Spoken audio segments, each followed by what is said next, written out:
क्या आपको याद है बचपन की वो गर्मियों की छुट्टियां, जब हम नानी या दादी के घर जाया करते थे, जहां सुबह आम के पेड़ों की खुशबू होती थी, दोपहर में कहानियां और शाम को ढेर सारा प्यार। सुधा मूर्ति की किताब the magic of the lost temple हमें ठीक उसी मासूम दुनिया में वापस ले जाती है, जहां एक साधारण सी छुट्टी धीरे धीरे एक रोमांचक खोज में बदल जाती है। यह कहानी है नूनी की, एक शहर में रहने वाली लड़की जो अपनी गर्मियों की छुट्टियां बिताने कर्नाटक के एक छोटे से गांव सोमनहली जाती है। शुरुआत में नूनी को लगता है कि गांव की जिंदगी उबाऊ होगी, न टीवी, न मॉल और न ही उसके शहर वाले दोस्त। लेकिन जैसे जैसे दिन गुजरते हैं, उसका नजरिया बदलने लगता है। वह गांव की सादगी, हरियाली और लोगों के अपनापन से जुड़ जाती है। नूनी वहां नई चीजें सीखती है, साइकिल चलाना, घर में पापड़ बनते देखना और अपने दादा दादी के साथ समय बिताना। धीरे धीरे उसे समझ आने लगता है कि असली खुशी बड़ी चीजों में नहीं, बल्कि छोटी छोटी बातों में छुपी होती है।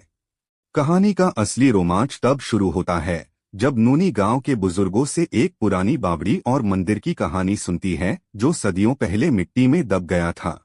यह सिर्फ एक कहानी लगती है, लेकिन नूनी की जिज्ञासा उसे चैन से बैठने नहीं देती। वह अपने दोस्तों के साथ जंगल के उस हिस्से में खोज शुरू करती है जहां कभी वह मंदिर होने की बात कही जाती थी। खोज के दौरान उन्हें जमीन में दबी हुई एक पुरानी संरचना दिखाई देती है। यहीं से नूनी की जिद और समझदारी काम आती है। वह बड़ों को इस बारे में बताती है और पुरातत्व विभाग को बुलाया जाता है।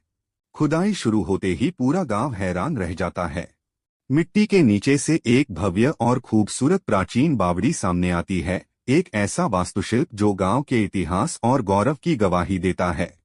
नूनी की वजह से गांव का खोया हुआ खजाना फिर से दुनिया के सामने आता है। उसे एहसास होता है कि जादू सिर्फ कहानियों में नहीं होता, बल्कि हमारे इतिहास, हमारी संस्कृति और हमारी जमीन में भी छिपा होता है। The magic of the lost temple हमें यह सिखाती है कि अपनी जड़ों से जुड़ना कितना जरूरी है। सुधा मूर्ति इस कहानी के जरिए बच्चों और बड़ों दोनों को यह याद दिलाती हैं कि हमारी परंपराओं में ज्ञान है, हमारे बुजुर्गों की बातों में अनुभव है और हमारे अतीत में अनमोल धरोहरें छुपी हैं। क्या आप भी अपनी नानी या दादी के घर जाना पसंद करते थे?